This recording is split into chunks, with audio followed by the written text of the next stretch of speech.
Assalamualaikum warahmatullahi wabarakatuh. Perkenalkan nama saya Muhammad Dhani Firmansyah, NIM 2019-20-176. Saya berasal dari kelas C semester 5. Nah, pada kali ini saya akan membuat video presentasi untuk memenuhi tugas dari mata kuliah Hukum Kekayaan Intelektual. Nah, dalam video ini saya akan membahas terkait dasar-dasar hak kekayaan intelektual. Langsung saja kita ke slide berikutnya. Nah, di dalam hak kekayaan intelektual ini terdapat beberapa macam jenis-jenisnya. Yang pertama ada merek, yang kedua ada paten, yang ketiga ada desain industri, yang keempat ada rahasia dagang, kelima hak cipta, keenam ada desain tata letak sirkuit terpadu. Langsung saja kita ke slide berikutnya. Nah, yang pertama ada merek. Apa sih merek itu?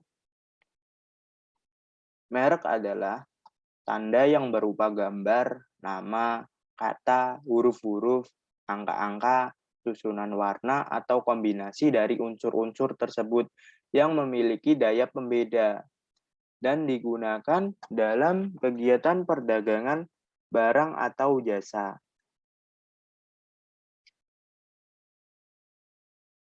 Kita ke slide berikutnya. Nah, ada paten. Apa sih paten itu? Paten adalah hak eksklusif yang diberikan oleh negara kepada inventor atas hasil invensinya di bidang teknologi berupa produk atau proses yang untuk selama waktu tertentu melaksanakan sendiri invensinya tersebut atau memberikan persetujuannya kepada pihak lain untuk melaksanakannya. Nah, paten diberikan untuk jangka waktu selama 20 tahun sejak tanggal penerimaan permohonan paten. Paten sederhana diberikan untuk jangka waktu 10 tahun sejak tanggal penerimaan permohonan paten sederhana. Hak paten diatur dalam Undang-Undang Nomor 13 Tahun 2016 tentang paten. Nah, yang selanjutnya ada desain industri. Apakah desain industri itu? Desain industri adalah suatu kreasi tentang bentuk, konfigurasi, atau komposisi garis atau warna atau gabungannya berbentuk 3 dimensi atau 2 dimensi dan memberikan nilai estetika. Serta dapat diwujudkan dalam pola 3 dimensi atau 2 dimensi. Dapat dipakai untuk menghasilkan suatu produk, barang, atau komoditi industri atau kerajinan tangan.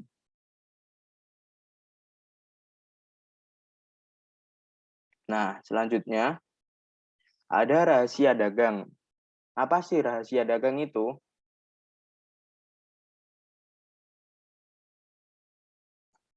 Rahasia dagang adalah informasi yang tidak diketahui oleh umum di bidang teknologi dan atau bisnis, di mana mempunyai nilai ekonomis karena berguna dalam kegiatan usahanya dan dijaga kerahasiaannya oleh pemilik rahasia dagang.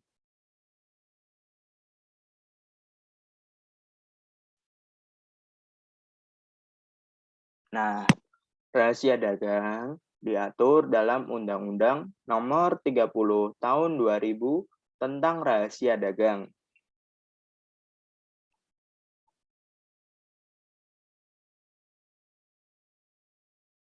Nah, selanjutnya ada hak cipta. Apa sih hak cipta itu?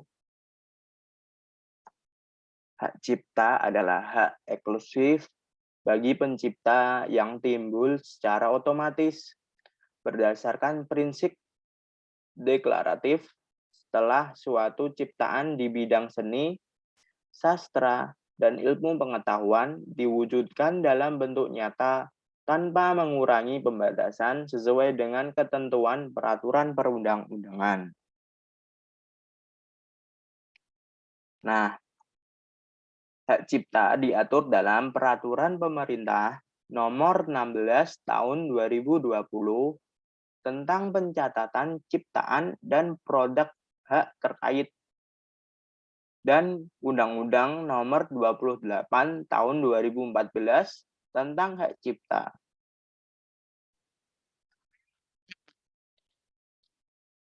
Nah, selanjutnya ada desain tata letak sirkuit terpadu. Desain sirkuit tata letak terpadu adalah kreasi berupa rancangan peletakan 3 dimensi dari berbagai elemen.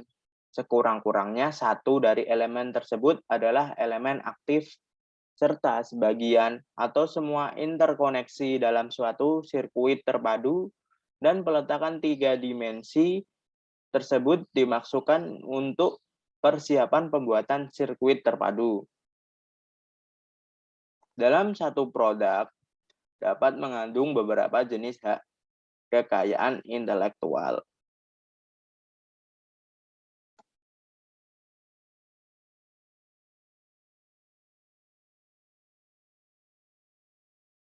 Nah, kali ini saya menampilkan gambar sebuah handphone iPhone, di mana dalam handphone tersebut ada beberapa jenis hak kekayaan intelektual. Nah, salah satunya ada logo Apple di sini.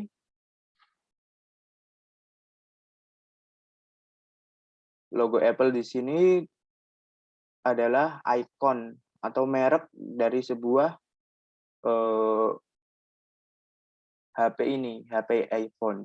Nah, ada juga desain industrinya. Desain industri dari iPhone ini adalah terdapat kamera 3 di sini, terus ada flash, ada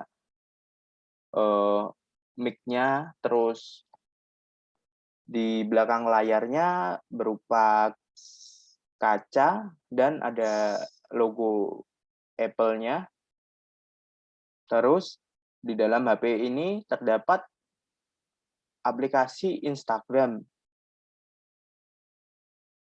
di mana aplikasi tersebut merupakan suatu hak cipta.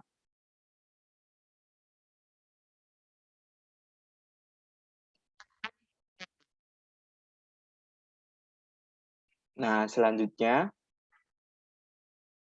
dalam satu produk di gambar ini terdapat 2 jenis hak cipta. Misal dalam HP tersebut terdapat desain tata letak sirkuit terpadu yang merupakan salah satu dari hak kekayaan intelektual. Terus ada paten. Dalam sebuah teknologi HP tersebut bisa dinamakan paten. Nah, yang di dalam foto ini teman-teman bisa lihat sebuah model yang mengenakan busana. Nah, dalam busana ini dapat mengandung beberapa hak kekayaan intelektual. Misalnya, baju ini dibuat oleh merek ternama, misal merek apa ya teman-teman? Misal merek fashion dari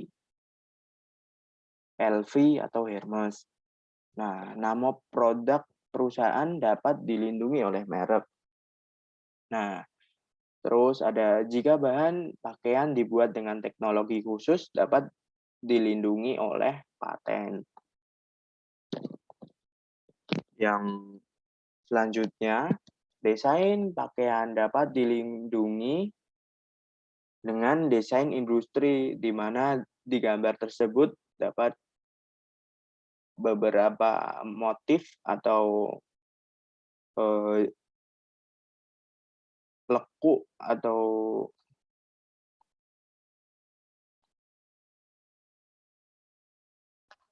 nah dalam pakaian ini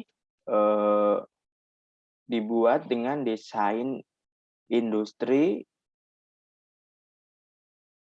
Nah, motifnya bisa dilindungi oleh hak cipta. Nah, dasar hukum dari hak kekayaan intelektual Indonesia dibagi menjadi dua, yakni perjanjian internasional dan yang kedua ada hukum nasional. Dasar hukum hak kekayaan intelektual Indonesia telah meratifikasi dari Berne Convention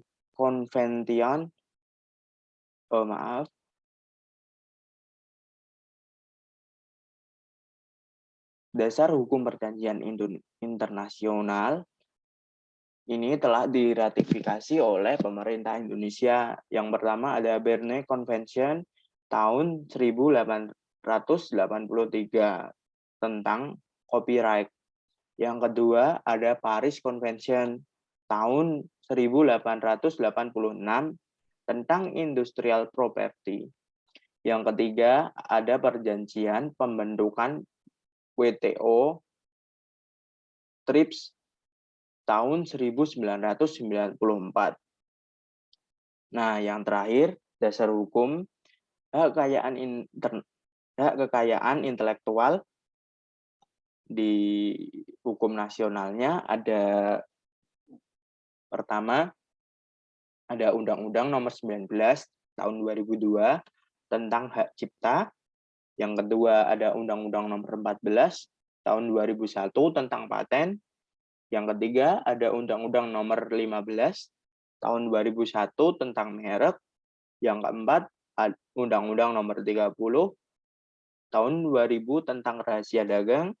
Yang kelima ada Undang-Undang Nomor 31 tahun 2000 tentang desain industri. Yang terakhir ada Undang-Undang Nomor 32 tahun 2000 tentang desain tata letak sirkuit terpadu. Nah, jika ada apa yang bisa kita lakukan jika ada orang yang melanggar hak cipta, menurut saya bisa dilakukan tuntutan ke pengadilan atau lapor polisi, atau jika yang melanggar bisa membayar ganti rugi atau kompensasi. Nah, terima kasih. Sekian presentasi dari saya.